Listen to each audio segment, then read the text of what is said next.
আল্লাহর কসম করে বলি, এটা নামাজ পড়তে পারে, এটা সকলে মুশরিক, মুশরিককে আল্লাহ তাআলা ক্ষমা করে না। কথা বলেন ঠিক কিনা মুসলমান? অতএব আওয়াজ দিতে হবে, সকল ক্ষমতার উৎস কে? দলিল দিয়েছেন কে?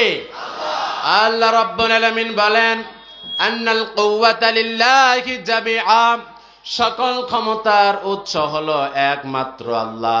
আবার আল্লাহ তাআলা বলেন, তাবারাকাল্লাযী বিয়াদিহিল মুলক, আল্লাহ তাআলা বলেছেন তিনি সেই সত্তা যিনি হলেন এই রাজত্বের, এই ক্ষমতার মালিক।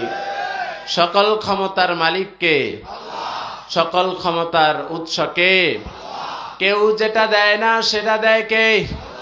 কেউ যেটা দেখে না সেটা দেখে কে? সব সময় শুকরিয়া আদায় করবো কার?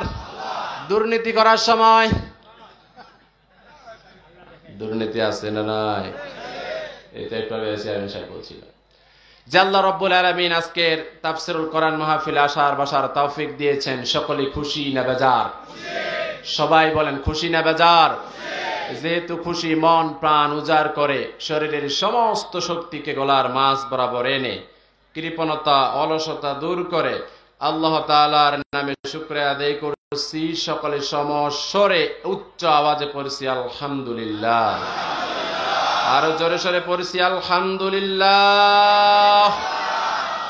অসংখ্য দরুদ ও সালাম বিশ্ব মানবতার মুক্তির দিশারি যে নবী করিম সাল্লাল্লাহু আলাইহি সাল্লামের মতো চরিত্রবান লোক একটাও পৃথিবীতে আসে নাই, আসবে না, তারপরও তাকে জেলে পাঠানো হয়েছিল। কথা বলেন ঠিক কিনা? যারা বলে আল্লামা দেলাওয়ার হোসেন সাঈদী ধর্ষণকারী, তুমি এই জাতির শ্রেষ্ঠ কুলাঙ্গার। কথা বলেন ঠিক কিনা? আমরা দ্ব্যর্থহীন ভাষায় বলতে চাই, আমার রাসূল সাল্লাল্লাহু আলাইহি সাল্লামের কোন দোষ ছাড়াই যেমন জেলে গেছেন, আল্লামা দেলাওয়ার হোসেন সাঈদী বিনা দোষেই জেলখানায় গেছেন। কথা বলেন ঠিক কিনা? অতএব এই দুনিয়ায় যারা বেশি বাড়াবাড়ি করছে তাদের ক্ষমতা কিন্তু আল্লাহ তাআলা মুহূর্তে দমরে মুসরে একবারে সব শেষ করে দিয়েছে। কথা বলেন ঠিক কিনা? প্রাণপ্রিয় ভাইরা, সে নবীর প্রতি দরুদ সালাম সকলে পড়ছি সাল্লাল্লাহু আলাইহি ওয়াসাল্লাম। তালিমুল কোরআন মহিলা মাদ্রাসার উদ্যোগে তাফসীরুল কোরআন মাহফিলে সম্মানিত সভাপতি, যার নামটা দেখলেই শুধু মন থেকে দোয়া বের হয়, যাকে আপনারা শুধু কামাত কাজলদিঘি ইউনিয়নের চেয়ারম্যান চেনেন নাকি, যিনি একজন কবি, গবেষক। আমি দেশের বিভিন্ন প্রান্তে গত বছর 25টা জেলায় মাহফিল করেছি। তোফায়েল ভাইকে চেনে না এমন জেলা আমি পাইনি। সারা বাংলাদেশের সর্বকনিষ্ঠ চেয়ারম্যানের নাম হলো তোফায়েল প্রধান। কথা বলেন ঠিক কিনা? টুনির হাটে যখন তোমরা বেরি পরায় নিয়ে গেছো, আমরা সেদিনে বলেছিলাম এটা আগামী দিনের সম্পদ। কথা বলো ঠিক কিনা মুসলমান? দমিয়ে রাখতে পারবে না, দেখায় দিয়েছে না ইউনিয়নে, আল্লাহ দেখায় দিয়েছেন। কথা বলেন ঠিক কিনা? আমরা দোয়া করি তোফায়েল প্রধান ভাইয়ের জন্য, যে প্রাণপ্রিয় ভাইরা আমাদের এই ইসলামের পতাকা ঝান্ডাবাহী, যিনি আমাদের ইসলামের জন্য কন্টিনিউয়াস কাজ করেই যাচ্ছেন। আল্লাহ রাব্বুল আলামিন তাকে এই কাজ করার মাধ্যমে তার জীবন পরিচালনা করার তৌফিক দান করে দিক। তার হায়াতে তাইয়্যিবা এবং সিহাতে কাল কামনা করেছি, সকলে পড়ছি আমিন। আজকের মাহফিলের সম্মানিত প্রধান অতিথি, বৃহত্তর বাংলাদেশ জামাতে ইসলামী নির্যাতিত একটি সংগঠন, যেই সংগঠনকে নিষিদ্ধ করার মাধ্যমেই এই স্বৈরাচার নিষিদ্ধ হয়েছিল। কথা বলেন ঠিক কিনা? সেই সংগঠনের পঞ্চগড় জেলার সম্মানিত আমাদের অভিভাবক, সম্মানিত আমির, যিনি যার হাত ধরে এদেশ এই পঞ্চগড়ে অনেক ইসলামিক কর্মী তৈরি হয়ে গেছে। ঠিক কিনা? আল্লাহ রাব্বুল আলামিন আমাদের প্রাণপ্রিয় আমিরকে নেক হায়াত দারাজ করুন, সকলে পড়ে আমিন।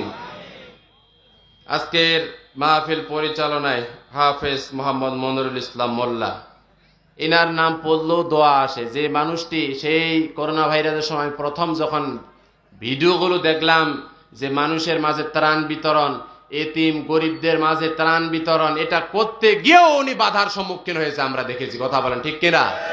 যে মানুষটা এই টুনিহাটের জন্য একটা সম্পদ, কারণ এই মানুষটা রাসূল সাল্লাল্লাহু আলাইহি সাল্লাম যেমন সমাজকর্মী ছিলেন সেটা উনি করে দেখাচ্ছেন। কথা বলেন ঠিক কিনা? আমরা মনিরুল ইসলাম মোল্লা ভাইয়ের জন্য দোয়া করি, আল্লাহ রাব্বুল আলামিন তাকে যেন এই খিদমত অব্যাহত রেখে তাকে যেন হায়াতে তাইয়্যিবা সিহাতে কুল্লিয়া দান করেন। সকলে পড়ে আমিন। আমার পূর্বেই সংক্ষিপ্ত আলোচনা করেছেন হারিবাসা ইউনিয়নের আমাদের গর্ব, আমাদের গর্ব, বারবার নির্বাচিত চেয়ারম্যান। দেখো, আমরা চেয়ারম্যানে গেলে আমরা দুর্নীতি করি না, আমরা চাউল মেরে খাই না। কথা বলেন ঠিক কেনা মুসলমান? প্রমাণ হয়ে গেছে। অথচ আমার ব্যাংহারিতে চাল চুরি করেছিল এই স্বৈরাচার দলের লোকেরা। কথা বলেন ঠিক কেনা? প্রাণপ্রিয় ভাইরা, এখন এই যে আপনাদেরকে সিদ্ধান্ত নিতে হবে, যারা তাকওয়াবান তাদেরকে জায়গা মতো বসালে পরে এই দেশ দুর্নীতি মুক্ত করা সম্ভব, চোর মুক্ত করা সম্ভব। কথা বলেন ঠিক কেনা মুসলমান? এজন্য সিদ্ধান্ত নিতে সামনে ভুল করা যাবে না। 1900 এখানে অনেক বাংলাদেশ জাতীয়তাবাদী দল বিএনপির অনেক নেতাকর্মীর নাম দেখতে পাচ্ছি, জামাতে ইসলামের অনেক নেতাকর্মীর নাম দেখতে পাচ্ছি। সবার নাম বলতে গেলে আমার ওয়াজে করা হবে না। আল্লাহ রাব্বুল আলামিন সবাইকে এই দেশের জন্য, ইসলামের জন্য, কোরআন সুন্নাহর জন্য কবুল করুন। সকলে পড়ে আমিন। প্রাণপ্রিয় ভাইরা, স্টেজে যারা বসে রয়েছেন অনেক আলেম ওলামা, যাদের আমি আসলে ছাত্র হতে পারলে ধন্য মনে করতাম। আমার সামনে অনেক মুরব্বী বাপজানেরা, দিনদার ইমানদার, খালিদ তারিক সাইফুল্লাহর যোগ্য উত্তরসূরি, যারা আবু সাইদ থেকে শিক্ষা নিল যে বুক পেতে দিব, বাতিলের সামনে মাথা নত করব না। কথা বলেন ঠিক কেনা? আমার সেই খালিদ তারিক সাইফুল্লাহর যোগ্য উত্তরসূরি যুবক ভাইয়েরা এবং আমার আড়ালে আলোচনা শুনতেছেন মা বোনেরা, সাংবাদিক বৃন্দ, পুলিশ প্রশাসনের ভাইয়েরা, বিশেষ করে গোয়েন্দা বিভাগের ভাইয়েরা যারা এসেছেন, সকলকে জানাই সালাম, আসসালামু আলাইকুম ওয়া রাহমাতুল্লাহ। এই তো সালামের উত্তর কম হয়ে গেল, ব্যাটারি চার্জ কমে গেছে নাকি? আওয়াজ যেন ঠিক থাকে, যার কারণে তাকবীর দিয়ে তো ব্যাটারি চার্জ দুয়াইল। কথা বলেন ঠিক কিনা? আওয়াজ দিতে হবে। প্রাণপ্রিয় ভাইরা, আমি ভূমিকাছের আলোচনার দিকে যাব, কারণ আমি ওই স্টেজে অনেকক্ষণ আগেই আসছি আলোচনা শোনার জন্য এবং আলোচনা করার জন্য। কর্তৃপক্ষকে বলবো আমাকে যেন একটু সময় দেওয়া হয়।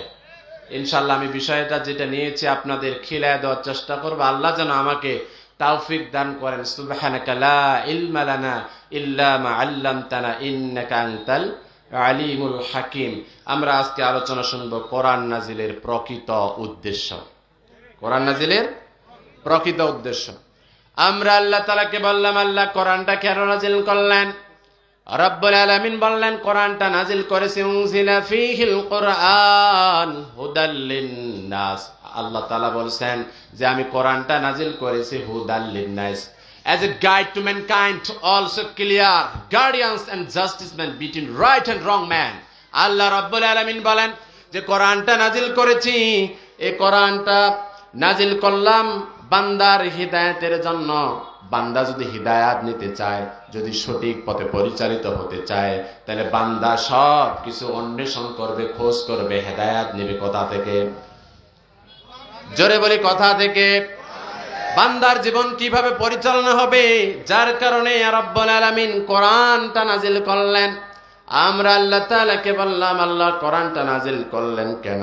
রব্বুল আলামিন বলেন আজকের তেলাওয়াতকৃত আয়াত, ইন্না আনজালনা ইলাইকাল কিতাবা বিল হাক্কি লিতাহকুমা বাইনান নাস।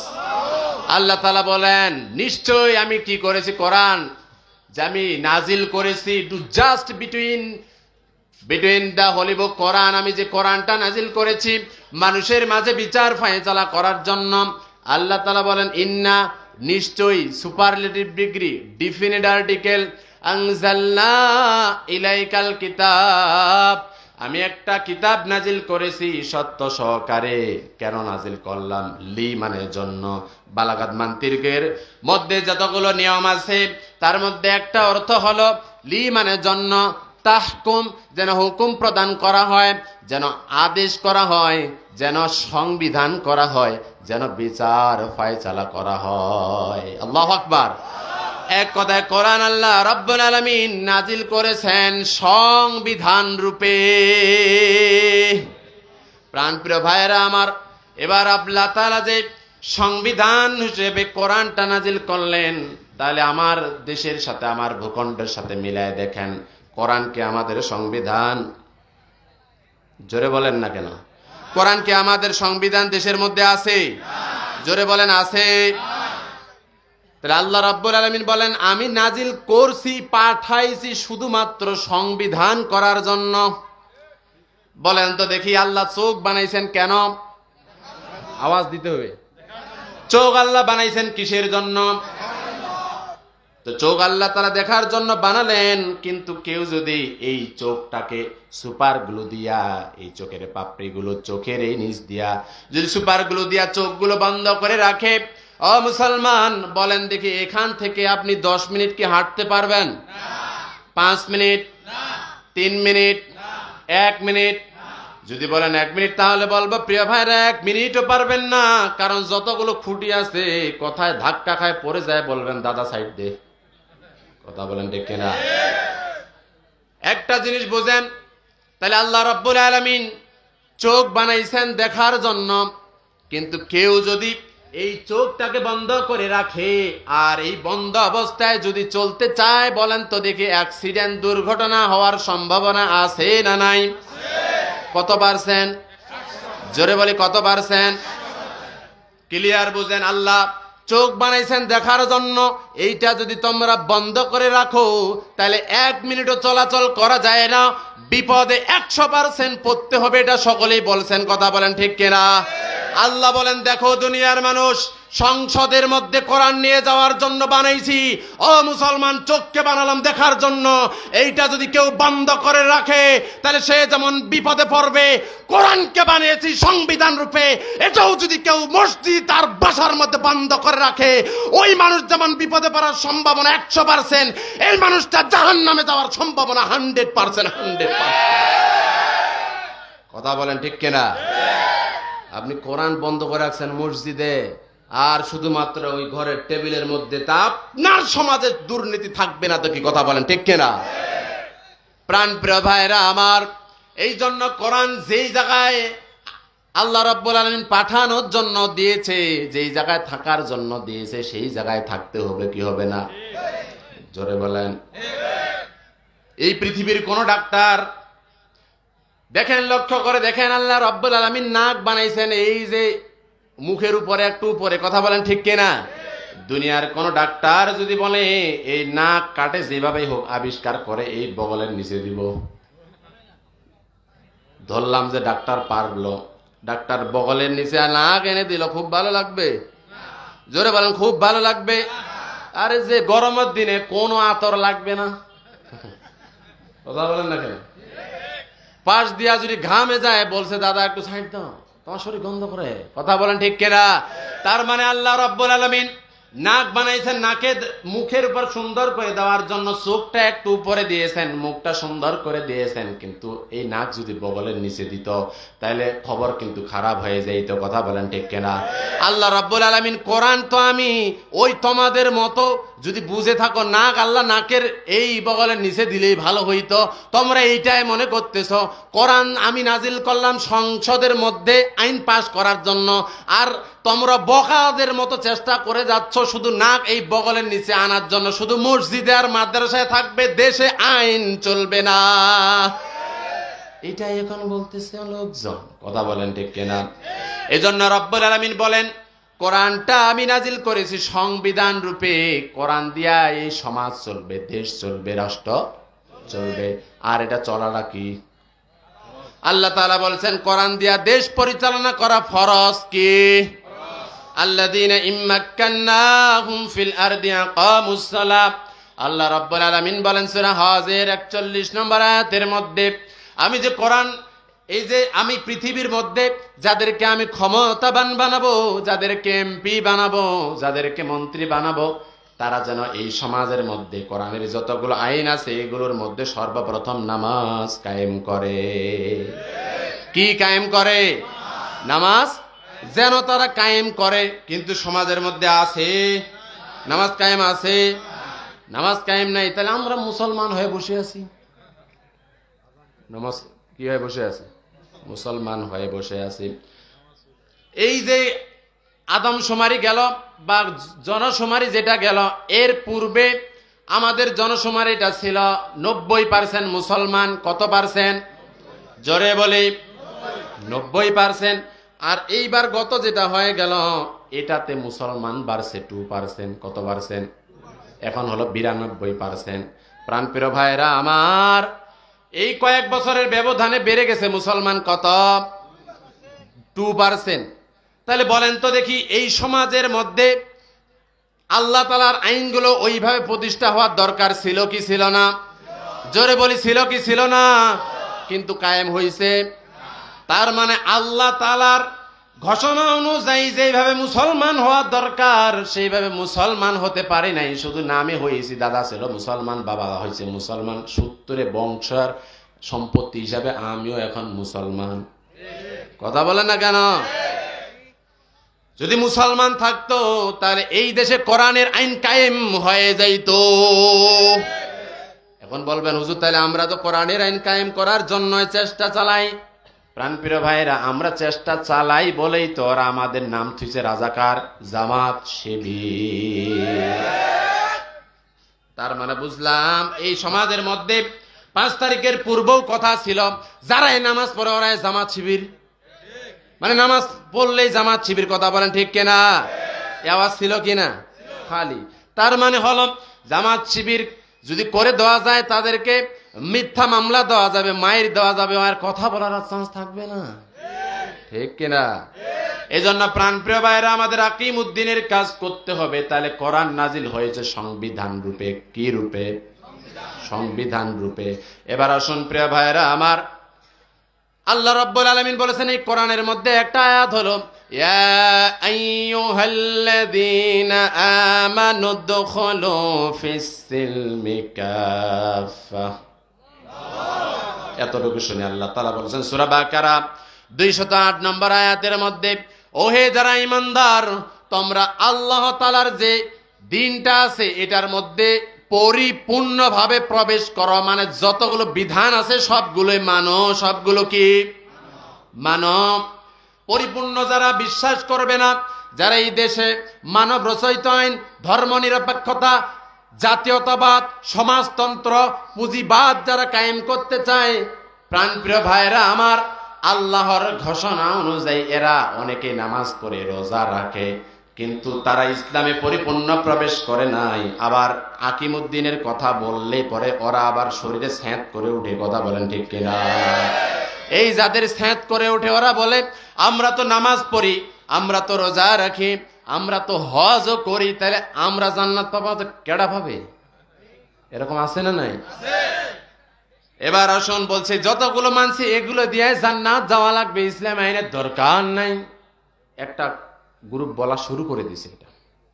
কথা বলেন ঠিক কিনা? এবার লক্ষ্য করুন প্রিয় ভাইয়েরা আমার, রমজান মাস যখন আসে, এই রমজান মাসের আমার এক গরিব ভাই আসরের দিকে ক্লান্ত হয়ে গেছে, তীব্র তাপমাত্রা।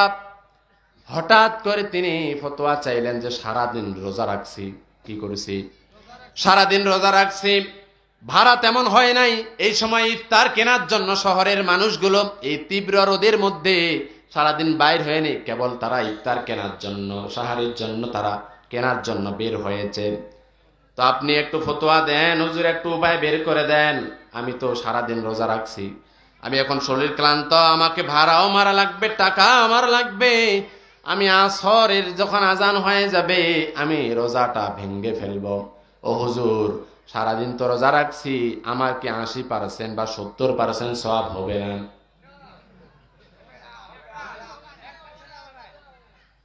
আমি সুপারছি যেন আপনার আওয়াজ দেন একটু। কয় পার্সেন্ট হবে?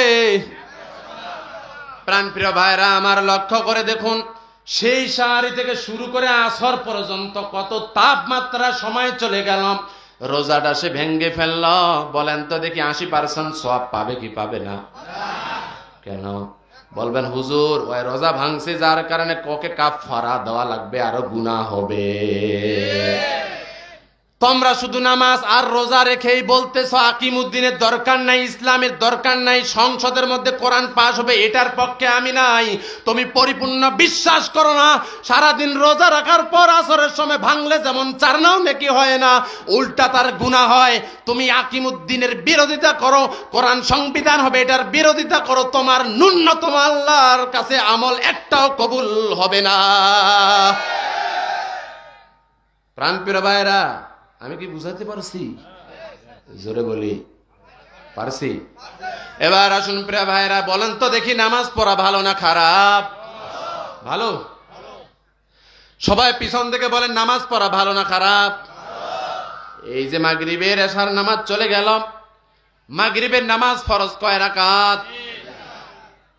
ফতোয়া দিবেন। আপনারা বলছেন নামাজ পড়াটা কি ভালো, তাহলে যত পড়বে তত সওয়াব, না?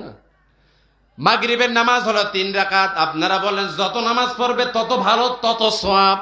আমি ইমাম সাহেব যদি আজকে 3 রাকাতের জায়গায় যদি আমি সওয়াবের আশায় 4 রাকাত পড়ি, বলেন তো দেখি ইমামের কি পিঠে চামড়া থাকবে? জোরে বলেন। আর আমি যদি আপনাদের ইমাম হই, কেডা কেডা আমাকে রাখবেন? হাত তোলেন। আপনি রাখবেন? কেউ রাখবেন? কেন রাখবেন না? আমি যদি ফতোয়া দেই নামাজ 1 রাকাত বেশি পড়াইছি, আগে যদি বেতন দেন 300 টাকা, 1 রাকাতের জন্য কমপক্ষে 310 টাকা দেওয়া লাগবে। দিবেন? টাকা তো দিবেন না, উল্টা মাইর খাওয়ার সম্ভাবনা আছে না নাই? প্রাণপ্রিয় ভাইয়েরা, আপনারা ফতোয়া দিবেন তখন হুজুর আল্লাহর যেই ফরজ ইবাদত গুলো আছে বাড়াও যাবে না, আর যদি 2 রাকাত করেন কমাও যাবে না। তার মানে যেই ফরজ বিধান যেমনি করে আছে এমনি করে মানা লাগবে। আমিও তোমাকে বলি ভাই শোনো, আল্লাহ তাআলা বলেছেন আলা লাহুল খালকু ওয়াল আমর, সৃষ্টি যার আইন চলবে তার। এইটা হলো ফরজ, এটা কমতিও করা যাবে না, বাড়তিও করা যাবে না। এইটা বুঝলা যে মাগরিবের নামাজ 3 রাকাত, 4 রাকাত পড়ালে আমি নিজেও মানি না, অথচ একটু বেশি হয়ে গেছে, ফরজ বাদে নির্দেশনা ভঙ্গ হয়ে গেছে। আল্লাহ তাআলার নির্দেশনা হলো কোরআন দিয়া দেশ চলবে, এটা তো চলে না, তোমার ঈমান ভঙ্গ হয়ে গেছে। প্রাণপ্রিয় ভাইরা, দেখুন তো কত মানুষের ঈমান নাই এখন আছে। আপনার ঈমান ভঙ্গ হয়ে গেছে, বুঝতেও পারেন না। আপনার ঈমান যে ধ্বংস হয়ে গেছে আপনি বুঝতেও পারেন না। প্রাণপ্রিয় ভাইরা, যদি বলেন যে হুজুর নামাজ তো পড়ি, রোজা তো রাখি, আমি বলবো ভাই বলেন তো দেখি আমাদের পঞ্চগড়ে কাদিয়ানি আছে না নাই? পিছন থেকে বলেন। কাদিয়ানিরা কি 5 ওয়াক্ত নামাজ পড়ে না? ওরা কি আমাদের মতো আজান দেয় না? ওরা কি পর্দা করে না? তাহলে ওরা 5 ওয়াক্ত নামাজ পড়ে, ওরা রমজান মাসে রোজা রাখে, ওরা পর্দা করে, ফকির যদি ভিক্ষা নিতে যায় তারপরও তারা ভিক্ষাও দেয়। এগুলো ইসলামের ভালো কাজ না খারাপ কাজ? তাও নামাজ রোজা পর্দা এগুলো আর 5টা স্তম্ভের মধ্যে একটা কথা বলেন, ঠিক কিনা? এবার বলেন কাদিয়ানি মুসলিম না কাফের? কেন? কারণ ওরা কোরআনুল কারীমের সূরা আহজাবের 40 নম্বর আয়াতের মধ্যে সবটা মানে শেষের 4টা অক্ষর খ আলিফ তামিম খ তামান নবিয়িন, খ আলিফ তামিম মানে না, যার কারণে পঞ্চগড়ের মধ্যে আমরা বিক্ষোভ মিছিল অনেকেই করেছি না নাই? যখন বিক্ষোভ মিছিল করা হয়, কিছু লোক নিজেই নিজের বাসায় আগুন ধরায় দিল, আবার কিছু দুর্বৃত্তরা যায় ধরায় দিল, আর হাকাও মামলা খাইল টুনিহাটের লোক। কথা বলেন না কেন? আল্লাহ বলছেন বেশি বাড়াবাড়ি করতে পারবা না, এই জন্য তোমরা যারা নেতৃত্ব দিয়েছো তোমাদের হান্দায় দিয়েছে। আল্লাহর মায়ের আক্কেলের বাহা, বেশি লাফালাফি করলে আমাদের কোরআনের বাকি বলছে না মামুর বাড়ি দিল্লি গিয়া পড়বা। আমি আবার মনে করলাম যে এটা সাইদি সাহেব মনে হয় খালি মাত্র 5ই আগস্টে বলছে এই কথা। যদি 5ই আগস্টে উনি নাই বলে তাহলে কেমনে মিলে গেল সেই 20 বছর আগের কথা? কথা বলেন না কেন? যাওয়ার আর কোনো জায়গা নাই, জায়গা মতো যাই চলে গেছে। প্রাণপ্রিয় ভাইরা আমার, ক্লিয়ার ফতোয়া দিলেন।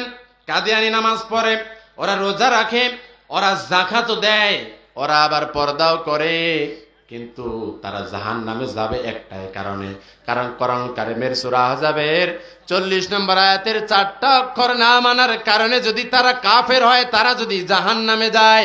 বলেন দেখি, যারা এই কোরআনকে আমার দেশে ইসলামী আইন রূপে, সংবিধান রূপে প্রতিষ্ঠা করতে না চায়, এরকম আকিমউদ্দিনের আয়াত 317টা আছে, জিহাদের আয়াত 900-এর বেশি আয়াত আছে, 4 অক্ষর না মানার কারণে যদি কাফের হয়, জাহান্নামী হয়, যারা মানব রচিত আইন প্রতিষ্ঠার জন্য এই দেশে চেষ্টা করে, তাদের অবস্থান জাহান্নাম হবে কিনা?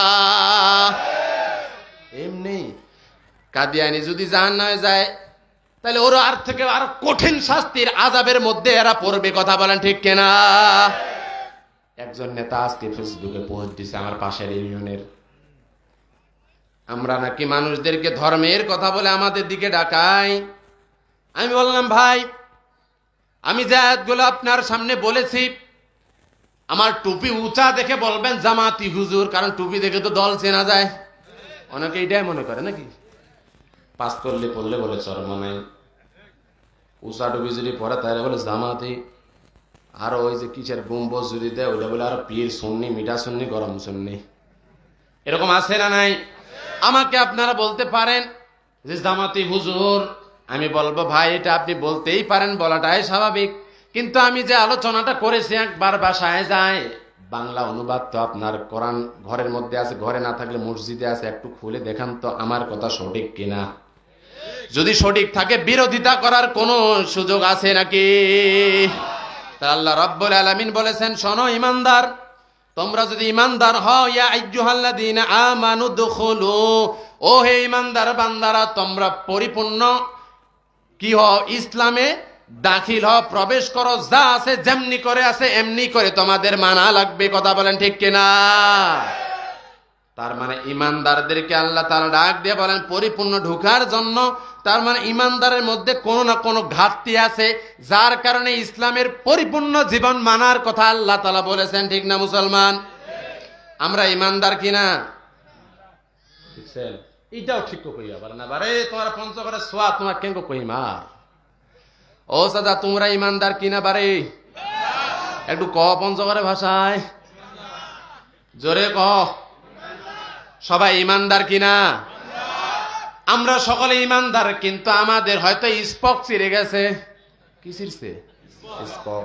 ধরুন ইমান হলো একটা রিং এর ন্যায়, রিং চিনেন না? একটা সাইকেলের রিং আছে টায়ার সহকারে, এখানে অনেকগুলো স্পক থাকে। কথা বলেন ঠিক কিনা? ধরুন আপনার এই রিংটা হলো একটা ইমান, রিংটা কি? ইমান। একটা স্পক চিরে গেছে মানে আপনি সুদ খান, আরেকটা স্পক চিরে গেছে মানে আপনি মিথ্যা কথা বলেন, আরেকটা স্পক চিরে গেছে আপনি ঘুষ খান, আরেকটা স্পক চিরে গেছে আপনি জেনা করেন, আরেকটা স্পক চিরে গেছে আল্লাহর জমিতে আল্লাহর আইন চান না। এরকম করে 10টা স্পক চিরেছে। কয়টা? বলেন তো দেখি। যারা ন্যূনতম মেধা মাথায় আছে তারা বলবেন, আপনারা সকলে মেধাবী আমি জানি। এই অবস্থায় 10টা স্পক চিরেছে, পিছনে সাইকেলে যদি একজন ডবল নেয়, 2 কিলো 3 কিলো চালার পর টায়ারটা খালি এই করবে না দায়। তার মানে চাকা আমাদের বুঝাচ্ছে জরুরি স্পক লাগা, না হলে আমি ইমানদার থাকবো না, আমি টাল হয়ে যাব। কথা বলেন না কেন? তা আমি কোরআনের নজর দিয়া দেখে দেখলাম আপনি ইমানদার ঠিক, কিন্তু আপনি কোরআনের আইন চান না, আপনার স্পক ছিঁড়ে গেছে। আপনি সুদ খান, আরেকটা স্পক ছিঁড়ে গেছে। আপনি মিথ্যা কথা বলেন, আরেকটা স্পক ছিঁড়ে গেছে। কিন্তু এমনটা অবস্থায় আপনার কাজ হলো মেকানিক্সের কাছে যাওয়া। মেকানিক্সের কাছে গেলে কি করবে? স্পক নতুন করে লাগায় দেবে। ধরুন আমি মেকানিক, মেকারে হইলে মাঝে সমস্যা করেছে। ধরুন আমি কি, ভাই সাউন্ড কমতেছে কেন? আওয়াজ দেন। ধরুন আমি কি মেকানিক্স, আর আপনার মনে করেন টাল হইছে। কি হইছে? তার মানে স্পক ছিঁড়ার কারণে তো টাল হইছে, ঠিক না? স্পক ছিঁড়ছে মানে আপনি সুদ খান, তার মানে স্পক যদি পাল্টাতে চান সুদ খাওয়া বন্ধ করা লাগবে। জাকাত ভিত্তিক অর্থনীতি সমাজে নাই, আরেকটা স্পক ছিঁড়ে গেছে। জাকাত ভিত্তিক অর্থনীতি কায়েম করা সমাজের মধ্যে ফরজ না নফল? জোরে বলি, ফরজ না নফল? তাহলে আল্লাহ রাব্বুল আলামিন ফরজ করেছেন, অথচ যাকাত ভিত্তিক অর্থ নাই। আরেকটা স্পক ছিঁড়ে গেছে। এমনটা অবস্থায় যদি আপনি ইমানদার দাবি করে চলতেই থাকেন, না জানি এক দলের ওই নেতার মতো বলেই ফেলবেন মৌলবাদী। নাস্তিকরা এই কথা বলে, কথা বলেন ঠিক কিনা? নাস্তিকতা নিপাত যাক, দিন ইসলাম জিন্দাবাদ। নাস্তিকতা নিপাত যাক, দিন ইসলাম জিন্দাবাদ। কোটি প্রাণের কি আওয়াজ, কদাদ্রোহী সার পাবে না, এই বাংলায় ঠাই হবে না, মুসলমানরা জেগেছে আজ। হো হো জোর কদমে সামনে চলো, বজ্র কণ্ঠে আওয়াজ তোলো, সবাই মিলে একই তালে দাও না স্লোগান, নারায়ে তাকবীর, নারায়ে তাকবীর। দিন ইসলাম, দিন ইসলাম। মুসলমানের এই দেশেতে কাদিয়ানির ঠাঁই নাই, কাদিয়ানির পক্ষে যারা তাদের কোনো রক্ষা নাই। মুসলমানের এই দেশেতে নাস্তিকদের ঠাঁই নাই, নাস্তিকদের পক্ষে যারা তাদের কোনো রক্ষা নাই। কথা বলেন ঠিক কিনা? এই দেশেতে থাকতে হলে কোরআন মানতে হবে, না মানলে তারা বিতাড়িত হবে। এজন্য কোরআন মানার দরকার আছে না নাই? তাহলে প্রাণপ্রিয় ভাইয়েরা আমার, আমাদের কোরআন পরিপূর্ণ মানা লাগবে। যদি না মানি, আল্লাহ তাআলা বলেছেন, ওহে ঈমানদার, তুমি পরিপূর্ণভাবে ইসলামের মধ্যে দাখিল হও। মানে তোমার যে টাল হইছে, এই টালটা তুমি সারে ফেলাও। এই টালটা কি করো? এই টাল আর রাখা যাবে না।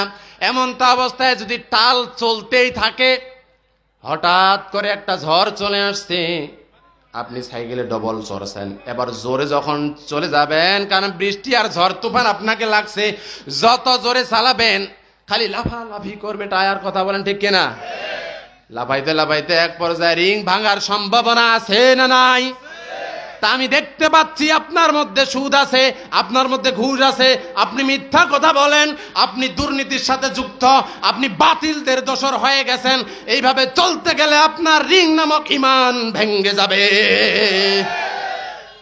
এজন্য ফিরে আসার দরকার আছে না নাই? কার কাছে? জোরে বলি, কার কাছে? আমরা কোরআনুল কারীমের মধ্যে এসে বললাম, ও কোরআন, তোমার কাছে যে আসবো, তোমার মধ্যে কি আছে আর কি বাদ আছে? আল্লাহ রাব্বুল আলামিন বলেন যে কোরআনটা আছে, এই কোরআনের মধ্যে কোনো কিছুই বাদ।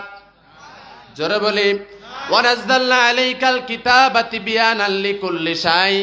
এই কোরআন যে আল্লাহ তাআলা নাজিল করেছেন, এই কোরআনুল কারীমের মধ্যে আল্লাহ রাব্বুল আলামিন কোনো কিছুই বাদ, জোরে বলি, দেয় নাই।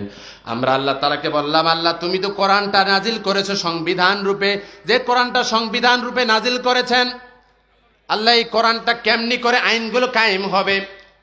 আল্লাহ রাব্বুল আলামিন বলেছেন, কায়েম করার জন্য একটা দল থাকা লাগবে, আর একজন নেতা রাখা লাগবে। কি থাকা লাগবে? জোরে বলি। এই তো রাগ কইছেন, এরকম একটু আওয়াজ দেন, বলেন তো দেখি, দল করা তাহলে কি? আর দলের যিনি নেতা হবেন তাকে সঠিকভাবে নির্বাচন করাটা কি? কিন্তু আমরা এই কথা শুধু মসজিদে বুঝি, অন্যখানে বুঝি না। কথা বলেন না কেন? মসজিদে যখন ইমাম নিয়োগ দেওয়া হয়, নিয়োগ বিজ্ঞপ্তি দেওয়া হয়, কামিল পাস লাগবে, ওয়াজ করবা লাগবে, সুন্দর কণ্ঠ হওয়া লাগবে, বেতন 3000 টাকা। কথা বলেন না কেন?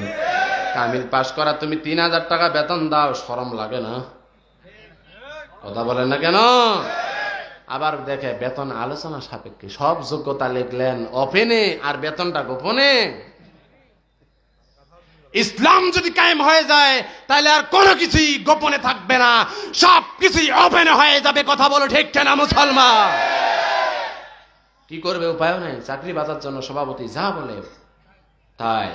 হঠাৎ করে মসজিদের ইমাম সাহেব বলছে আকিমুদ্দিনের কথা। ওরে বাবা, সভাপতি এমন খেপা খেপছে, বিদায়। ইমামতি চলে গেল। হঠাৎ করে যখন ইমাম নিয়োগ দেবে, কি করবে?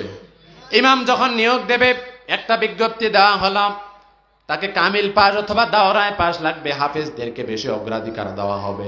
এক পর্যায়ে নিয়োগ বিজ্ঞপ্তি দেওয়া হলো, সকলের ইন্টারভিউ নেওয়া হলো। নেওয়ার পর দুইজন একই ক্যাটাগরির হয়ে গেছেন, এক কমিটির কিছু বলে ইনাক নেন, কমিটির আরেকজন বলে ইনাক নেন, দুইজনকার পক্ষে 50%, ইনার 50 ইনার 50। তখন খোঁজ নেয়, দেখো তো বাড়ি ঠিক আছে কিনা, পর্দা ঠিক আছে কিনা, ওর বউডা ঠিক আছে না নাই। কথা বলেন। ইমাম নিয়োগের সামনে বাসাও দেখে, বাসার পর্দাও দেখে, ইমামের বউ পর্দা করে কিনা এলাকার মধ্যে গিয়া কমপক্ষে 4-5 জনের কাছে তথ্য নেয়। কথা বলেন ঠিক কিনা? অথচ আমার রসুলের জামানায় মসজিদের ইমাম যিনি ছিলেন, সমাজের ইমামও তিনি ছিলেন। আর আজকে মসজিদের ইমাম আলাদা, সমাজের নেতা যখন আলাদা হয়ে গেছে, যার কারণে সমাজ থেকে দুর্নীতি বন্ধ হয় না। মসজিদের নেতা হবেন যিনি, সমাজেরও নেতা হবেন তিনি। কথা বলেন ঠিক কিনা? 4-5 জনের কাছে খবর নেওয়া হলো, খোঁজ খবর নেওয়া হলো যে ইমাম ঠিক আছে কিনা। 4-5 জনের কাছে খবর নিছে, হ্যাঁ। কিন্তু সমাজের যাকে মেম্বার বানাবে, যাকে চেয়ারম্যান বানাবে, একবারও খোঁজ নেয় না। এ যে আমার সামনে সিগারেটটা ধরালো, আমি তো তাও কিছু বললাম না, তুই ভালো, তুই ভালো। কথা বলেন ঠিক কিনা? মদ খাওয়া গাঁজা খাওয়া চেয়ারম্যান আছে না নাই? জোরে বলি আছে না নাই? মদ খাওয়া দুর্নীতিবাজ এমপি ছিল কিনা? জোরে বলেন ছিল কিনা? প্রাণপ্রিয় ভাইরা আমার, যদি মদ খাওয়া ড্রাইভার হয়, মদ খাওয়া যদি দায়িত্বশীল হয়, আর দেশের প্রধানরা যদি মদ খাওয়া গাঁজা খাওয়া হয়, বলেন তো দেখি সমাজ আর দেশের কি অবস্থা হবে? কেমন অবস্থা হবে শোনেন। টুনিরহাট সহ, তোফায়েল ভাইয়ের ভাই সহ, আমি সহ সকলকে আপনাদেরকে কিছু বাস ভাড়া করা হলো। 10টা বাসের মধ্যে উঠছি, আর ড্রাইভারদেরকে দেওয়া হলো একবারে সেই স্পেশাল মদ আর গাঁজা। হ্যাঁ, বলেন তো দেখি পঞ্চগড় পর্যন্ত যেতে চাইবেন? কেডা কেডা হাত তোলেন। কে কে যাবেন? একজনও যাবেন না? কেন কেন যাবেন না? সেন্স থাকবে না। সেন্স না থাকলে কি হবে? জোরে বলি, সেন্স না থাকলে কি হবে শোনেন। রাস্তার 2 পাশে অনেকগুলো পুকুর রেডি হয়ে আছে, বলছে তোমার জন্য আছে, ওয়েলকাম। পুকুর রেডি হয়ে আছে, বাসের যে ড্রাইভার মদ খাইছে, গাঁজা খাইছে, আর পিছনে সব ইমানদার বসে আছে। সুবহানাল্লাহ, সুবহানাল্লাহ, আলহামদুলিল্লাহ, আলহামদুলিল্লাহ, নারায়ে তাকবীর। ড্রাইভার বসাইছে মদ খাওয়া, গাঁজা খাওয়া। একটু পরে দেখলাম টুনিরহাট শুধুমাত্র পার হইছে, আর ওই যে পাম্পটা আছে, এরপরে ডানে বামে যত পুকুর আছে, পুকুরের মধ্যে গাড়ি পড়ে গেছে। গাড়ি এবার আমাদের উপর। গাড়ি বলতেছে সারা জীবন আমার উপর ছিল, আজকে তোর উপর। হ্যাঁ, কার উপর? তোর উপর। প্রতিশোধ নিলাম একদিন খালি। বলেন তো দেখি, পুকুরে যদি পড়ে যায় আর পানি যদি বেশি থাকে, মরার সম্ভাবনা আছে না নাই? পিছনে বসেছিল কারা? জোরে বলি কারা? হুজুর বসেছিলেন, ইমানদাররা বসেছিলেন।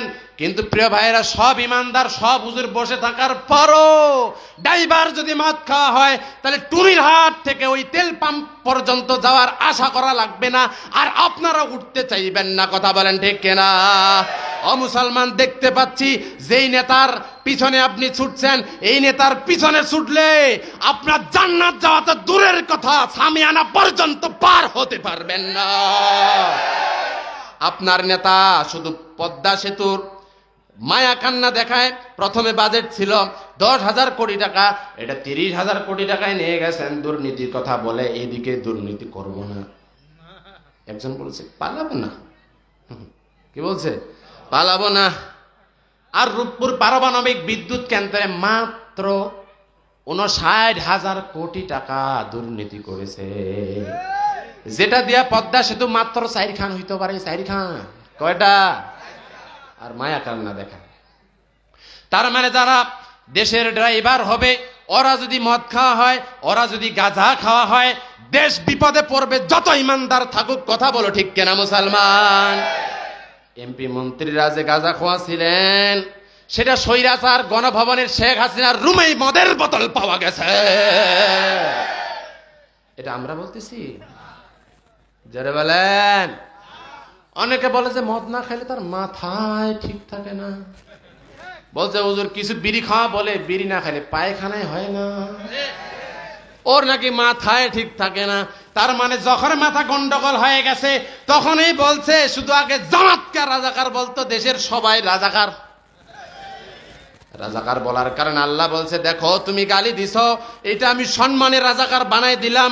যেই মানুষটা মাত্র জন্মগ্রহণ করেছে 20 বছর আগে, ও বলে তুমি কে, আমি কে?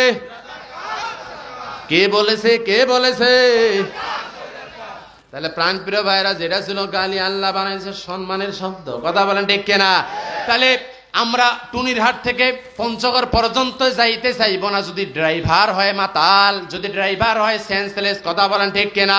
অতএব সামনেও যে ড্রাইভারকে টুনিরহাটে ঠিক করবেন পঞ্চগড় যাওয়ার জন্য, এই ড্রাইভার যেন সুস্থ মস্তিষ্কের হয়, এটা দেখা লাগবে।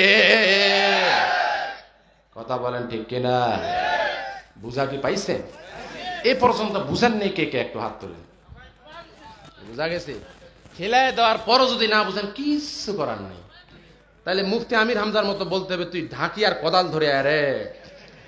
কথা বলেন ঠিক কিনা? প্রাণপ্রিয় ভাইরা আমার, এজন্য আমাদের নেতা নির্বাচন করতে হবে সঠিকভাবে। মসজিদের ইমাম যেভাবে নিয়োগ দেওয়া হয়, তার সব কিছু খোঁজ খবর নেওয়া হয়। জিনাকে সমাজের নেতা মেম্বার বানাবেন, চেয়ারম্যান বানাবেন, এমপি বানাবেন, একটু খোঁজ খবর নেওয়া লাগবে। এটা কি আসলেই সাদাবাজ না ভালো? জোরে বলেন না কেন? আমাদের সমাজে চাঁদাবাজরা গেছে, আর কিছু দুর্বৃত্ত চাঁদাবাজ তৈরি হয়ে গেছে। মুসলমান শোনো, এক চাঁদাবাজদেরকে মানুষেরা এই ছাত্র আন্দোলনের মাধ্যমে এই দেশ থেকে বিদায় করেছে। নেক্সটে যদি কোন দুর্বৃত্ত চাঁদাবাজ করতে চায়, জনগণ এবং ছাত্র সমাজ রুখে দাঁড়াবে। কথা বলেন ঠিক কিনা? চাঁদাবাজ বন্ধ করা লাগবে কিনা? এবার প্রিয় ভাইরা আমার, বলুন তো দেখি, ইমাম যখন নিযুক্ত হয়ে যাবে, এই ইমাম যদি ভুল করে লোকমা দেওয়ার দরকার আছে না নাই? আমি আবু সাইদ, আপনাদের মসজিদের তরুণ ইমাম। আমার এগুলো যারা আছে, এগুলো মুসল্লি, আমি নামাজের মধ্যে দাঁড় হয়ে গেছি। আমি তেলাওয়াত করছি, আলহামদুলিল্লাহি রাব্বিল আলামিন মালিকি ইয়াউমিদ্দিন। যে ব্যক্তিরা শুধুমাত্র একটু জানে সূরা ফাতিহা, যার ভুল করে হলো মুখস্থ আছে, বলবে ওই কি বলবে?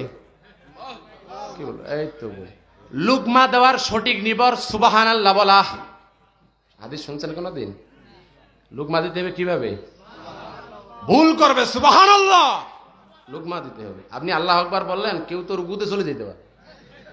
কথা বলেন না কেন? হাদিস পড়ে দেখেন। আচ্ছা, যাই হোক, সুবহানাল্লাহ বলে লুকমা দেওয়া লাগবে। যেই ব্যক্তি কিছু জানে না, যেই ব্যক্তি শুধুমাত্র দিনমজুর, যার জামাটা পিছনে একটু ছেঁড়া আছে, এও সৎ সাহসের সাথে যদি জানে, সেও লুকমা দেয়। কথা বলেন ঠিক কিনা? কেন লুকমা দিছে? জোরে বলি কেন? ইমাম সাহেব ভুল করেছে। কথা বলেন ঠিক কিনা? প্রাণপ্রিয় ভাইরা আমার, আল্লাহ বললেন, কোরআনটা নাজিল করেছে সংবিধান রূপে বিচার ফায়সালা করার জন্য। আল্লাহ বললেন, যদি চোর চুরি করে তাহলে কি করো? হাত কাটো। কি করো? হাত কাটো। কিন্তু আমাদের সমাজে একটা আইন আছে, 379 হুইলের committee shall be punished with maximum 3 years. বলা হয়েছে 379 ধারা মোতাবেক, চোর যদি চুরি করে 3 মাস থেকে 3 বছর জেলে ভরো, সাথে কিছু টাকা জরিমানা করো। আর আল্লাহ তাআলা বলেছেন, ওয়াসারিকু ওয়াসানিকাতু ফাকতু আইদিয়াহুমা, as to thief, male or female, cut off his hair, a punishment by the way of example from Allah for their crime. যারা ক্রাইম করবে, যারা চুরি করবে, আল্লাহর বিধান হলো নারী হোক আর পুরুষ হোক, তার হাত কেটে দাও। মানুষ বলছে 3 মাস থেকে 3 বছর জেলে ভরো, আল্লাহ বলছে কি করো? হাত কাটে দাও। কিন্তু সংসদের মধ্যে আইন পাস হয়ে গেছে, আমাদের দেশের সুপ্রিম কোর্টে, আমাদের দেশে হাই কোর্টে আর জজ কোর্টে যখন বিচার ফায়সালা করা হয়, গরু চুরি করে ধরা পড়েছে, সংবিধান অনুযায়ী জজ ফায়সালা দিয়ে দিয়েছে 3 মাসের জেল। অথচ আল্লাহ বলছেন কি? জোরে বলেন। অথচ লক্ষ্য করে দেখেন কেমন মুসলমান। লক্ষ্য করে দেখুন, যিনি জজ বসে আছেন উনিও মুসলমান, যিনি অ্যাডভোকেট, উকিল, আইনজীবী, তিনিও মুসলমান, যিনি মামলার আসামি তিনিও মুসলমান, আর যিনি মামলার বাদী তিনিও মুসলমান। কিন্তু ওই জায়গায় জজ ভুল করতেছে আল্লাহ তাআলার কোরআনের সূরা মায়েদার 38 নম্বর আয়াতের বিধান সে সঠিকভাবে পাশ করে না, সঠিকভাবে সমাজে কায়েম করে না, আইনটা বাস্তবায়ন করে না, যার কারণে সে ভুল করেছে। কিন্তু ওই জজ কোর্টের মধ্যে, আদালতের মধ্যে, সুপ্রিম কোর্টের মধ্যে অনেক মুসলমান বসে আছে, এটা জানার পরও লুকমা দেয় না, কারণ সেই ব্যক্তিরা খুব চালাক ব্যক্তি। কি ব্যক্তি? সেই ব্যক্তিটা অনেক চালাক ব্যক্তি। কেমন চালাক শোনেন, একটু পানি দেন গরম। এমন কেমন চালাক শোনেন, কারণ সেই ব্যক্তিরা জানে মসজিদের ইমামের পিছনে যদি গরিব মানুষটাও এবং যদি একজন ফকির মানুষও যদি যায়, ওর যদি যোগ্যতা থাকে ভুল ধরার, ও লুকমা দিলে সবাই তাকে বাহবা দেবে, আর আদালতের মধ্যে লুকমা দিলে তাকে মামলা দেবে। যার কারণে আমরা খুব চালাক, মসজিদে লুকমা দেই, আর সংসদের মধ্যে আর আদালতের মধ্যে কোন লুকমা নেই। যেমনি আছে তুইও যা, আমিও তা। যা, কোন পাশে যাবি, যা। কথা বলেন ঠিক কিনা মুসলমান? অতএব বুঝতে হবে যে এখানে আল্লাহ তাআলার কোরআনের বিপরীতে কাজ করা হচ্ছে। আমরা যদি ইমানদার দাবি করি, মান রাআ মুনকারান ফালিয়ুগাইয়িরু বিয়াদিহি, আবার হাত দিয়ে যদি প্রতিহত করার ক্ষমতা থাকে, আল্লাহর কোরআনের আইনের বিপরীতে আইন পাশ করবে, লাঠি নিয়ে মাঠে নামতে হবে। রাজি আছি? জোরে বলি রাজি আছি? তাই বলে উল্টা ওয়াজ বুঝেন না বা। আমি রামজা সাহেবকে জেলে নিল, আসামি বলছে কি উদ্বুদ্ধ নাকি করেছে সংসদ ভাঙার জন্য, কাশিদাও ধরে নাকি গেছে। আপনারাও যদি ওয়াজ শোনার পর যদি কেন যে পঞ্চগড় আজকে রাখবো না রে, রাখবো না, কালি আমার গ্রেপ্তার হইতে সময় লাগবে, সঠিক বুঝেন। তাহলে ওই সিস্টেম আছে, পদ্ধতি আছে। আল্লাহ রাব্বুল আলামিন বললেন কি পদ্ধতি শোনো। তোমাদের তো ভোটের কথা বললেই তোমাদের কুটুস কুটুস করে, অত মুসলমান দাবি করো। অত মুসলমানের এই যে কোরআন আছে, কোরআনের মধ্যে সব আইন আছে এবং সব কিছুর সমাধান আছে। আল্লাহকে বললাম, আল্লাহ তোমার কোরআনের মধ্যে কি ভোটের কথা আছে? এটা তো নাই, এটা সবাই জানে। আছে পিছন থেকে, এই বাম থেকে ভোটের কথা আছে? কি রাজনীতি হয়ে যাবে নাকি? বলেন কোরআনের মধ্যে আছে। আর এইটা যদি আমি না বলি তাহলে আল্লাহ রসুল বলেছেন আমি হলো বাশয়। আমার ইউটিউবের বয়ান কেডা কেডা শুনছেন একটু হাত তুলে তো। ইউটিউবে শুনছেন এগুলো, এবার বাদ দেন।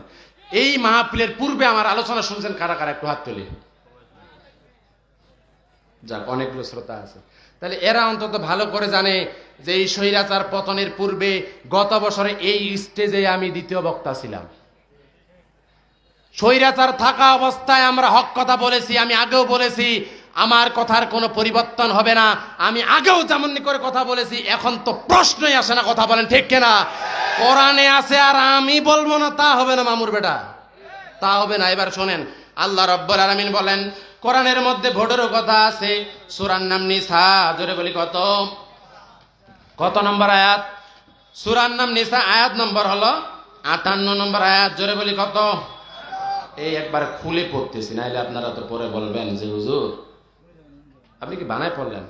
খুলে দেখবেন সূরা নিসা 58 নম্বর আয়াত। কয় নম্বর? আওয়াজ নেই, তার মানে বিশ্বাস করেন। কয় নম্বর? 58। বাসা যায়, খুলে দেখবেন। আল্লাহ রাব্বুল আলামিন বলেন ইন্নাল্লাহা ইয়া'মুরুকুম আন তুআদ্দুল আমানাতি ইলা আহলিহা। শুনেন, নিশ্চয়ই, ইন্না আন্না কান্না লাইতা লাকিন্না লাআল্লাহ। যারা আলেম আছে সকলে জানে এটা হলো হরফে মুসাব্বাবিল ফেল। ইন্না হলো superlative degree, definite article. A and the কে আর্টিকেল বলা হয়, শুধু দি কে ডিফিনিট আর্টিকেল বলা হয় নির্দিষ্টতা বোঝানোর জন্য। এই কিতাবটি তার মানে নির্দিষ্ট করে বোঝানো হচ্ছে।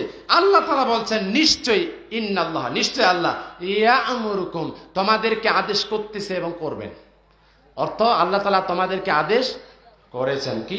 আন তুআদ্দুল আমানাতি ইলা আহলিহা, তোমাদেরকে যে প্রদান করা হয়েছে আমানত, এটা যেন সঠিক আহলিয়াত, যারা সঠিক ব্যক্তি যারা, তাদের কাছেই যেন যায়, তাদের কাছেই যেন যায়। তাহলে আমানতটা কি? আমানত শব্দের অর্থ 4টা। জোরে বলি কয়টা? তাফসিরে কাবির। আমার কথা বিশ্বাস নয়, খুলে দেখবেন, ঠিক আছে তো? বিশ্বাস তো নাও হতে পারে। তাফসির হলো কাবির, তাফসির কাবিরের মধ্যে বলা আছে এই সূরা নিসার 58 নম্বর আয়াতের মধ্যে আমানত শব্দের অর্থ হলো কেউ যদি একটা সম্পদ গচ্ছিত রাখে এটা সঠিকভাবে ফিরিয়ে দেওয়ার নাম একটা আমানত। আমানত শব্দের অর্থ সুপারিশ, আমানত শব্দের অর্থ সাক্ষ্য, আমানত শব্দের লেটেস্ট অর্থ তাফসিরে আহসানুল বায়ান খুলে দেখবেন আমানত শব্দের অর্থ হলো ভোট। আমানত শব্দের অর্থ কি? আল্লাহ তাআলা বলেছেন তোমাদের যে ভোট দিলাম তোমাদের প্রদান করার জন্য ইলা আহলিয়া, যেন এটা সঠিক ব্যক্তির কাছে পৌঁছায়। কোন চোর, কোন বদমাশ, কোন গাঁজাখোর, কোন দুর্নীতিবাজের কাছে যদি পৌঁছায়, সূরা নিসারে একটা আয়াত আছে 85 নম্বর আয়াত অনুযায়ী ও চুরি করে যে গুনাহ হবে তোমার আমলনামায় সেই গুনাহ একটা অংশ লেখা হবে। কথা বলেন ঠিক কিনা? এবার গুনাহ নিতে চান কে কে একটু হাত তুলেন তো। কেউ গুনাহ নিতে চান? তাহলে নির্বাচনের সময় চোর বদমাশ ডাকাতকে সমর্থন দেন, যদি ভোট দেন, যদি ও যদি গম চুরি করে আপনার একটা অংশ সেখানে থাকবে। আপনি ভোট না দিলে চেয়ারম্যান হইতো না, চেয়ারম্যান না দিলে চুরি করতে পারতো না। কথা বলেন ঠিক কিনা?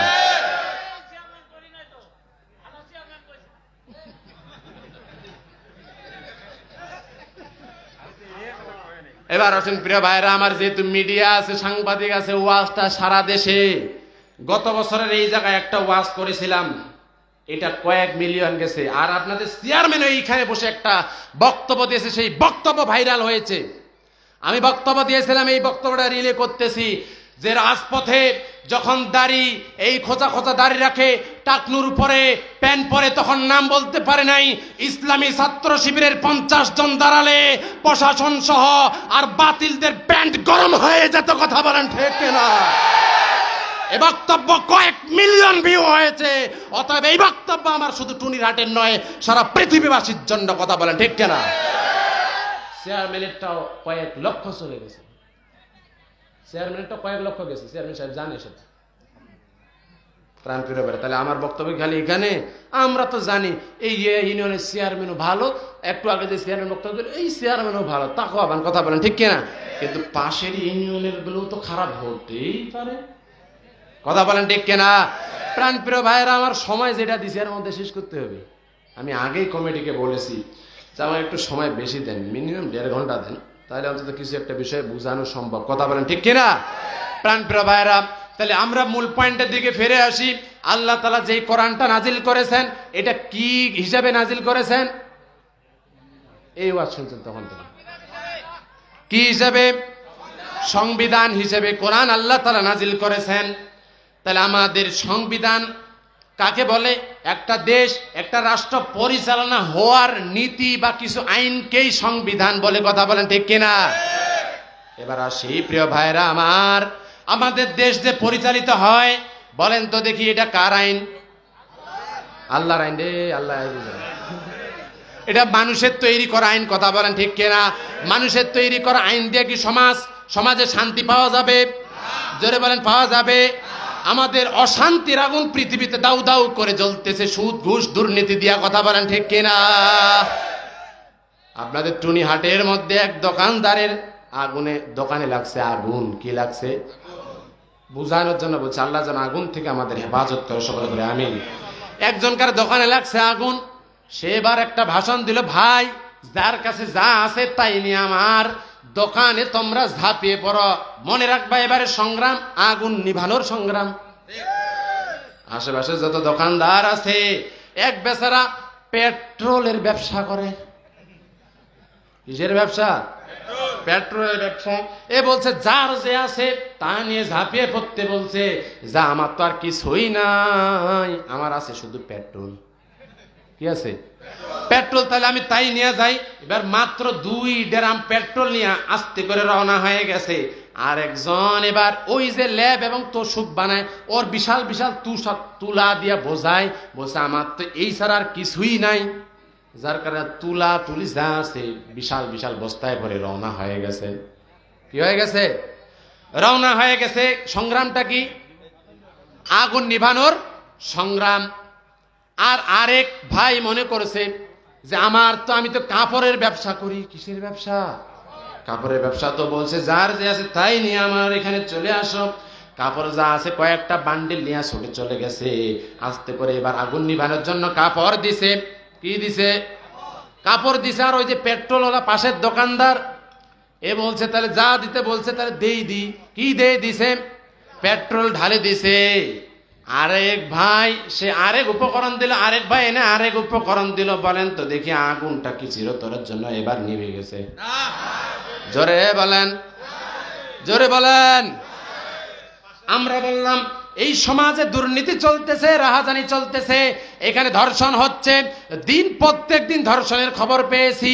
সব কিছু দুর্নীতি দিয়া ভরে গেছে। আমাদের দেশটা দাউ দাউ করে জ্বলতেছে। আমাদের দেশটাকে নিভাতে হবে, এই আগুনটাকে নিভাতে হবে। এবারে সংগ্রাম দুর্নীতি বন্ধ করার সংগ্রাম, এবারে সংগ্রাম হত্যা বন্ধ করার সংগ্রাম, এবারে সংগ্রাম ধর্ষণ বন্ধ করার সংগ্রাম। কিন্তু যার যে আইন আছে তাই নিয়ে তোমরা একটু ঝাঁপিয়ে পড়ো। এবার ঝাঁপিয়ে পড়লো লেনিন, বলছে আমার সমাজতন্ত্র আছে। কার্ল মার্কস বলছে আমার পুঁজিবাদ আছে। আর কিছু ধার করে এনে জাতীয়তাবাদ আর ধর্মনিরপেক্ষতা এনে যখন এক জায়গায় করলো, বলেন তো দেখি ওই আগুনের মধ্যে পেট্রোল ঢাললে, কাপড় দিলে আর তুলা দিলে আগুন যেমন 1 গুণ থাকলে সেটা 100 গুণ বেড়ে যায়। মানবরচিত আইন লেনিন কার্ল মার্কসের আইন দিয়া যখন বিচার ফায়সালা করা হচ্ছে দুর্নীতি বন্ধ করার জন্য, জিল ছিল 1%, সেটা হয়ে গেছে 10%। তার মানে বুঝলাম ভাই, আগুন যদি নিভাতে চাই তাহলে পেট্রোল পানির মতো দেখলে হবে না, প্রকৃত পানি সেখানে দেওয়া লাগবে। আর সেই প্রকৃত পানির নাম হলো আল। জোরে বলি। তার মানে বুঝলাম আগুনের মধ্যে দিল পেট্রোল, কি দিছে? দিছে ওই কাপড়, দিছে তুলা। এগুলো দেওয়া থেকে বন্ধ করতে হবে। কথা বলেন ঠিক কিনা? আমরা দেখতে পাচ্ছি সমাজ থেকে দুর্নীতি, ঘুষ যদি বন্ধ করতে চান, মানবরচিত আইনে এই দেশ পরিচালনা হয়েছে 53 বছর। সমাজ থেকে একটা দিন ধর্ষণ বন্ধ করতে পারেন নাই, চুরি বন্ধ করতে পারেন নাই। অতএব সব আইন দেখা শেষ, সামনে দিন ইসলাম কোরআনের বাংলাদেশ। কথা বলো ঠিক কিনা মুসলমান? আমি চ্যালেঞ্জ দিয়ে বলতেছি, কোরআন দেশের যদি সংবিধান হয় এই দেশ ধর্ষণ মুক্ত হবে, দুর্নীতি বন্ধ হয়ে যাবে। কথা বলেন ঠিক কিনা? বলতে পারেন 50 টাকার হুজুর আর 50 লাখ টাকার বক্তব্য দেন। আমি বলবো আমার রাসূল সাল্লাল্লাহু আলাইহি সাল্লাম নিজের মত, নিজের কর্মসূচি দিয়া একটা নয়, দুইটা নয়, 23টা বছর, 17 বছর সংগঠন তৈরি করলেন। 17 থেকে 40 বছর, 23টা বছর নিজের থিওরি, নিজের পরিকল্পনা, নিজের কর্মসূচি দিয়া এই আরব ভূখণ্ডে সারা পৃথিবীতে চুরি বন্ধ করতে চাইলেন, ধর্ষণ বন্ধ করতে চাইলেন, জেনা বন্ধ করতে চাইলেন। বলেন দেখি আমার নবী পারছে? এবার আমার নবীর বিষয়ে কাফেররা কি ফতোয়া দিছিল? আল আমিন। জোরে বলি কি? আমার রাসূল সাল্লাল্লাহু আলাইহি সাল্লামের মতো সারা পৃথিবীতে কোনো ব্যক্তি আসেনি, আসবেও না। কথা বলেন ঠিক কিনা? যেই নবী জীবনে একটা কথা মিথ্যা বলে নাই, সেই নবী নিজের চিন্তা, নিজের থিওরি দিয়া পরিকল্পনা করে এই পৃথিবী থেকে দুর্নীতি বন্ধ করতে চেয়েছিলেন। 23টা বছর চেষ্টা করে পারেন নাই। অতএব নিজের চিন্তা, নিজের থিওরি, নিজের মতবাদ দিয়া এই দেশ থেকে দুর্নীতি বন্ধ করা সম্ভব নয়। কথা বলো ঠিক কিনা মুসলমান? কোরআন যখন নাজিল হয়ে গেল 40 বছরে, মাত্র 13 বছরের মাথায় মদিনায় ইসলামী রাষ্ট্র কায়েম হয়ে গেছে। কথা বলেন ঠিক কিনা মুসলমান? অতএব আমাদের বেশি লাগবে না, মাত্র স্বৈরাচার পতন হয়েছে। 2 বছরের মাথায়ও যদি ইসলামপন্থীদেরকে, কোরআনকে যদি আপনারা দেখতে চান, তাহলে সিদ্ধান্ত এখানে নেওয়া লাগবে। মানব রচিত আইন যদি পেট্রোল ঢালেন, আল্লাহর কসম বলি 53 বছরে ধর্ষণ বন্ধ করতে পারেন নাই, দুর্নীতি বন্ধ করতে পারেন নাই। আগামী 100 বছরও যদি মানব রচিত আইন দিয়ে চেষ্টা করেন, এই সমাজে একটা চোরকেও উৎখাত করতে পারবেন না। কথা বলেন ঠিক কিনা? এই যে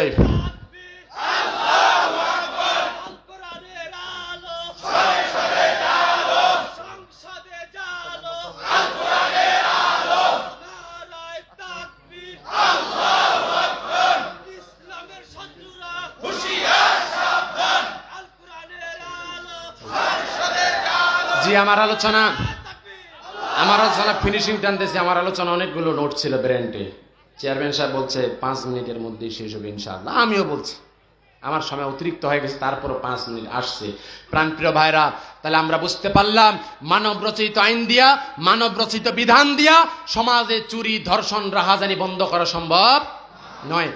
আর এইগুলো যারা কায়েম করতে চায়, আমার পূর্বের বক্তা রফিকুল ইসলাম ভাই বলেছেন, মান দাআ বিদাওয়াতিজ জাহিলিয়া ফাহুয়া মিন জুসাই জাহান্নাম। যারা জাহিলিয়াতের দিকে মানুষদেরকে আহ্বান করে, জাহিলিয়াত হলো কোরআন সুন্নাহর আইনের বিপরীতে যতগুলো আইন আছে সবগুলো হলো জাহিলিয়াত।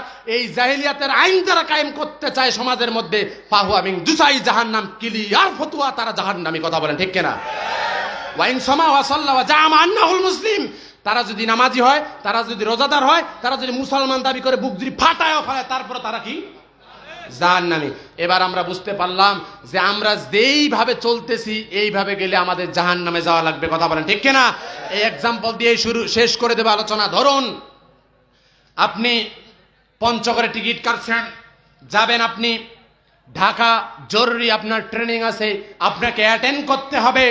তো আপনি টিকিট কাটছেন ঢাকা যাওয়ার জন্য, একটা গাড়ির মধ্যে উঠে পড়লেন, এরপরে আপনাকে সেই গাড়ি নিয়ে গেল ব্যারিস্টার কলেজ পর্যন্ত। কোথায়? ব্যারিস্টার কলেজ পর্যন্ত। এরপরে সুপারভাইজার যখন টিকিট মিলায় দেখে, হ্যাঁ ভাই আপনার টিকিট আর গাড়ি তো রং, কেন? এই গাড়ি তো ঢাকায় যাবে না, এই গাড়ি যাচ্ছে তেতুলিয়া। কোথায়? এবার যে লোকটা বসে আছে, এ যদি ভালো হয় তাহলে বলবে তাহলে তো নামা লাগবে, আর যদি একটু অবুদ্ধি হয়, কুবুদ্ধি তার মাথা থাকে, তাহলে বলবে ইন্নাল্লাহা মা'আস সাবিরিন, ধৈর্যশীলের সাথে আল্লাহ আছেন, বসে থাকবো, আমি অবশ্যই ঢাকায় যাব। বলেন দেখি তার গাড়ি কি ঢাকা যাবে না তেতুলিয়া? জোরে বলেন মুসলমান, যাবে কোথায়? আমি কোরআন সুন্নাহ দিয়ে দেখতে পাচ্ছি মানব রচিত আইন প্রতিষ্ঠা করার টিকিট আপনি কাটছেন, আর আল্লাহ বলছেন আপনার টিকিট জান্নাতের, আল্লাহর কোরআনের আইন কায়েম করার জন্য। আমি বললাম মানব রচিত আইন দিয়ে সমাজ পরিচালনা, দেশ পরিচালনা করে যারা, এটা যারা আরো তাদেরকে সমৃদ্ধি করে, দল গঠন করে, তারা জাহান্নামের টিকিট অলরেডি কেটেই ফেলেছে। তাহলে আপনাদেরকে বলার পরও যদি বলেন ইন্নাল্লাহা মা'আস সাবিরিন, কিছু করার নেই। কথা বলেন ঠিক কিনা? যদি সেটা যদি চালাক হয় তাহলে তার কাজ কি হবে? ওই মুহূর্তে ব্যারিস্টার কলেজ থেকে নেমে নতুন ওই তার মূল গন্তব্যে আসে, এখানে আসতে হবে পঞ্চগড়ের মধ্যে, দেখবে যে তার গাড়িটা আছে কিনা।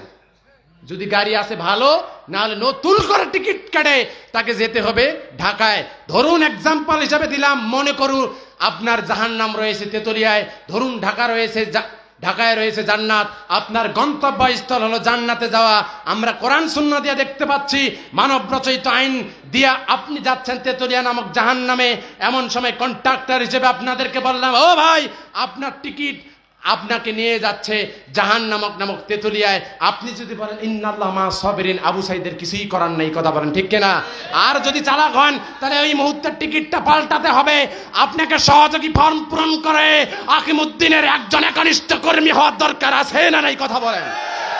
মুসলমান কে কে রাজি আছে? হাত তুলে আল্লাহকে দেখায়।